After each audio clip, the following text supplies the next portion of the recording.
Hi! In front of me is Honor 9A, and today I would like to show you how you can change the default apps on this device. First of all, go into App Gallery and download your new default app.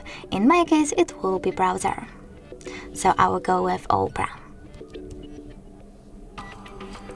You don't have to open it, just install and wait for it to download.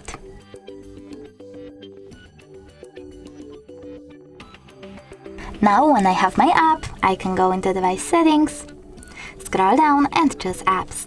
Over here, you need to select Default Apps and pick one of those options. I want to change my browser apps. I have to click on this section here and tap on Preferable Browser.